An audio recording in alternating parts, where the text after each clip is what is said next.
കർത്താവിൻ്റെ പരിശുദ്ധമായ നാമം വാഴ്ത്തപ്പെടുമാറാകട്ടെ. അനുഗ്രഹിക്കപ്പെട്ട ഈ നല്ല പ്രഭാതത്തിനായിട്ട് കർത്താവിന് സ്തോത്രം ചെയ്യുന്നു. ഈ പ്രഭാത സന്ദേശം കേൾക്കുന്ന എല്ലാ പ്രിയപ്പെട്ടവർക്കും വീണ്ടും വരുന്നവനായ ക്രിസ്തയേശുവിൻ്റെ നാമത്തിൽ എൻ്റെ പ്രഭാത വന്ദനങ്ങളെ ഈ നിമിഷം ഓർപ്പിക്കട്ടെ.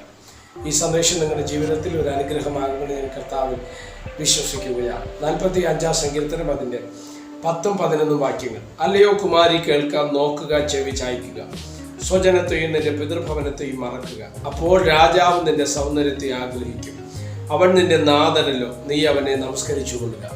ഈ വാക്യങ്ങൾക്കായിട്ട് ദൈവത്തിന് സ്തോത്രം ചെയ്യുന്നു. സാധാരണ രീതിയിൽ ഈ സങ്കീർത്തന ഭാഗങ്ങൾ നമുക്ക് ഏവർക്കും അറിയാം, വിവാഹ വീടുകളിൽ അല്ലെങ്കിൽ വിവാഹ സദസ്സിലൊക്കെ വായിക്കുന്ന ഒരു സങ്കീർത്തനമാണ് സ്തോത്രം. എന്നാൽ ദൈവവചനത്തോടുള്ള ബന്ധത്തിൽ നമ്മളിതിനെ ശ്രദ്ധിച്ചാൽ സ്തോത്രം ഹല്ലേലൂയ, കർത്താവാകുന്ന മണവാളിന് വേണ്ടി ഒരുങ്ങുന്ന കാന്തയാകുന്ന സഭയെക്കുറിച്ചുള്ളൊരു വിശദീകരണം കോരകപുത്രന്മാരിലൂടെ നമുക്ക് നൽകപ്പെടുകയാണ് സ്തോത്രം. അതാണ് നമുക്ക് ഈ 45-ാം സങ്കീർത്തനത്തിൽ മനസ്സിലാക്കുവാൻ തക്കവണ്ണം കഴിയുന്നത്. നമ്മൾ വായിച്ചത് 10-11 വാക്യങ്ങളാണ്. അതിൻ്റെ 11-ാമത് വാക്യത്തിൽ ഇങ്ങനെ പറയുന്നു, അപ്പോൾ രാജാവ് നിന്റെ സൗന്ദര്യത്തെ ആഗ്രഹിക്കും, അവൻ നിന്റെ നാഥനല്ലോ, നീ അവനെ നമസ്കരിച്ചു കൊള്ളുക. സ്തോത്രം. അപ്പോൾ 2-3 ചിന്തകൾ ശ്രദ്ധിക്കണം. ഒന്ന്, രാജാവ് നിന്റെ സൗന്ദര്യത്തിൽ എന്ത് ചെയ്യും? ആഗ്രഹിക്കും. 2, അവൻ നിന്റെ നാഥനാണ്. 3, അവനെ നമസ്കരിച്ചു കൊള്ളുക. 3-ാമത്തെ കാര്യം ശ്രദ്ധേയമാണ്, അവനെ നമസ്കരിച്ചു കൊള്ളുക. എന്താ ഈ നമസ്കരിക്കുക എന്ന് പറയുന്നതിൻ്റെ അർത്ഥം? ഒരു കണക്കിന് ഒരു ടൈപ്പ് ഓഫ് വർഷിപ്പാണ് സ്തോത്രം. ദൈവത്തെ ആരാധിക്കുക, നമസ്കരിക്കുക എന്നൊക്കെ പറയുമ്പോൾ അതൊരു തരത്തിലുള്ളൊരു ആരാധനയാണ്, ദൈവത്തെ വണങ്ങുക സ്തോത്രം. ഇവിടെ നമുക്കറിയാം, ഇവിടെ രാജാവ് എന്ന് വിശേഷിപ്പിക്കുന്നത് നമ്മുടെ കർത്താവിനെയാണ്. ആ കർത്താവിനെ നമ്മൾ എന്ത് ചെയ്യണം? നമസ്കരിക്കണം. കാരണം അവൻ നമ്മുടെ നാഥനാണ്. 2, സ്തോത്രം, അവൻ നമ്മുടെ സൗന്ദര്യത്തിൽ ആഗ്രഹിക്കണമെങ്കിൽ അത് സ്തോത്രം നാം അവനെ നമസ്കരിപ്പാൻ തക്കവണ്ണം ഇടയാകണം. Praise the Lord. ആ ഹൃദയത്തിൻ്റെ അകത്തളങ്ങളിൽ നിന്ന് ഉയർന്നു വരുന്ന ഒരു ആരാധനയുണ്ട്. ആ ആരാധനയാണ് ദൈവത്തിന് അത് താല്പര്യമായി നിലകൊള്ളുന്നത് സ്തോത്രം. ഇവിടെ നിങ്ങൾ ശ്രദ്ധിച്ചേ, അത് സ്തോത്രം, നമ്മൾ ദൈവത്തെ നമസ്കരിക്കുമ്പോൾ അല്ലെങ്കിൽ നമ്മുടെ കർത്താവിനെ നമ്മൾ നമസ്കരിക്കുമ്പോൾ അത് പൂർണ്ണ ഹൃദയത്തോടെ ആയിരിക്കണം.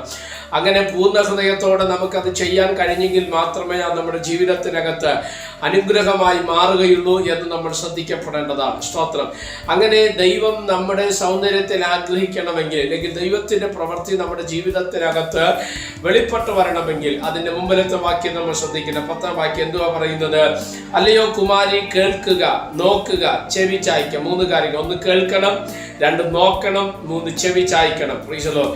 അടുത്ത് പറയുന്ന വാക്ക് ശ്രദ്ധിക്കണം, സ്വജനത്തെയും നിന്റെ പിതൃഭവനത്തെയും മറക്കുക. സ്തോത്രം. ശ്രദ്ധിക്കണേ ദൈവമക്കൾ, ഇവിടെ പറയുന്ന തിരുവചനം ആഴമുള്ളതാണ്. കർത്താവായ രാജാവ് നമ്മുടെ സൗന്ദര്യത്തിൽ ആഗ്രഹിക്കണമെങ്കിൽ അല്ല നമ്മൾ എന്ത് ചെയ്യണം? കർത്താവിനെ കേൾക്കണം. 2, കർത്താവിനെ നോക്കണം. 3, കർത്താവിൻ്റെ ശബ്ദത്തിന് ചെവി ചായ്ക്കുവാൻ തക്കവണ്ണം ഇടയാകണം. അടുത്ത കാര്യം, സ്വജനത്തെയും പിതൃഭവനത്തെയും മറക്കണം. ദൈവത്തിങ്കലേക്ക് അടുക്കുന്ന ഒരു ദൈവവൈദ്യനെ സംബന്ധിച്ചിടത്തോളം ഉലകത്തിൽ നമുക്ക് ഇമ്പോർട്ടൻ്റ് ആയ, നമുക്ക് പ്രാധാന്യമുണ്ടെന്ന് തോന്നില്ലെങ്കിൽ നമ്മുടെ ഹൃദയത്തിൽ സ്ഥാനം പിടിച്ച പലതിനെയും നമ്മൾ മറക്കാൻ തയ്യാറാണെങ്കിൽ മാത്രമേ നമ്മുടെ സൗന്ദര്യത്തിൽ കർത്താവ് എന്ത് ചെയ്യത്തുള്ളൂ?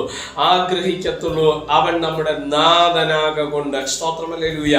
ശ്രദ്ധിക്കണം, നോക്കുക, ചെവി ചായ്ക്കുക, അത് സ്തോത്രം ഹല്ലേലൂയ, കേൾക്കുക, സ്വജനത്തെയും പിതൃഭവനത്തെയും മറക്കുക. ഇന്ന് പ്രഭാതത്തിൽ ഈ സന്ദേശം നിങ്ങളുടെ ഹൃദയത്തിലേക്ക് കൈമാറുമ്പോൾ ഒരു കാര്യം ഞാൻ നിങ്ങളോട് പറയാൻ ആഗ്രഹിക്കുകയാണ്. മറക്കേണ്ടതിനെ നമ്മൾ മറക്കണം. എന്നാൽ മാത്രമേ നമ്മുടെ ജീവിതത്തിനകത്ത് ഒരു അനുഗ്രഹത്തെ പ്രാപിപ്പാൻ തക്കവണ്ണം കഴിയത്തുള്ളൂ എന്നുള്ളത് യാഥാർത്ഥ്യമെങ്കിൽ മറക്കേണ്ടതിനെ മറക്കുക, അല്ല സ്വജനത്തെ മറക്കുക, പിതൃഭവനത്തെ മറക്കുക. അബ്രഹാമിനോട് ദൈവം എന്താ പറഞ്ഞ്?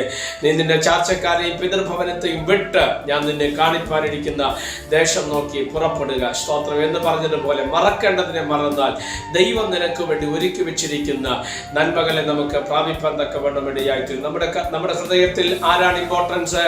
ആരാണ് നമ്മുടെ ഹൃദയത്തിൽ 1-ാം സ്ഥാനം നിൽക്കുന്ന? കർത്താവാണോ? അതോ സുഹൃത്തുക്കളാണോ? അതോ വീട്ടിലെ അപ്പനമ്മമാരാണോ? മറ്റ് വ്യക്തികളാണോ? ഇല്ലെങ്കിൽ സമ്പത്താണോ? സ്തോത്രം, ഹല്ലേലൂയ. നമുക്ക് കിട്ടുന്ന പദവികളോ സ്ഥാനങ്ങളോ ആണ് നിന്റെ ഹൃദയത്തിൽ ഒന്നാം സ്ഥാനം നിൽക്കുന്നത്. അങ്ങനെ നിൽക്കുന്നുവെങ്കിൽ ഒരു കാരണവശാലും കർത്താവ് നിന്റെ സൗന്ദര്യത്തിൽ ആഗ്രഹിക്കത്തില്ല. എന്നാൽ നമ്മുടെ കർത്താവ് നമ്മുടെ സൗന്ദര്യത്തിൽ ആഗ്രഹിക്കണമെങ്കിൽ നമ്മൾ എന്ത് ചെയ്യണം? ഈ വക കാര്യങ്ങൾ മറക്കണം. സ്വജനത്തെ മറക്കണം, പിതൃഭവനത്തെ മറക്കണം, കർത്താവിനെ മാത്രം ധ്യാനിപ്പാൻ തക്കവണ്ണം ഇടയാകണം. അങ്ങനെ വന്നാൽ നമ്മുടെ ജീവിതം അനുഗ്രഹീതമാകുവാൻ തക്കവണ്ണം ഇടവരും. സ്വർഗം അതിനായിട്ട് നമ്മളെ സഹായിക്കട്ടെ. പ്രാർത്ഥിക്കാം. പരിശുദ്ധനായ ദൈവമേ, സ്വർഗീയ നല്ല പിതാവേ, ഈ സന്ദേശത്തിനായിട്ട് നന്ദിയോടെ കർത്താവിന് സ്തോത്രം ചെയ്യുന്ന ഈ സന്ദേശം കേൾക്കുന്ന എല്ലാ പ്രിയപ്പെട്ടവരെയും തൃക്കരങ്ങൾ തരുന്നു. അവിടുത്തെ ചടങ്ങടിയിൽ ഞങ്ങൾ എല്ലാവരെയും മറച്ചാട്ട് സമസ്തവും തൃക്കരങ്ങൾ തരുന്നു. മഹത്വം അങ്ങേക്ക്. യേശു കർത്താവിന്റെ നാമത്തിൽ പ്രാർത്ഥനകളെ കേൾക്കണം. സ്വർഗീയ നല്ല പിതാവേ, ആമേൻ. എല്ലാവരെയും ദൈവം അനുഗ്രഹിക്കട്ടെ. God bless you.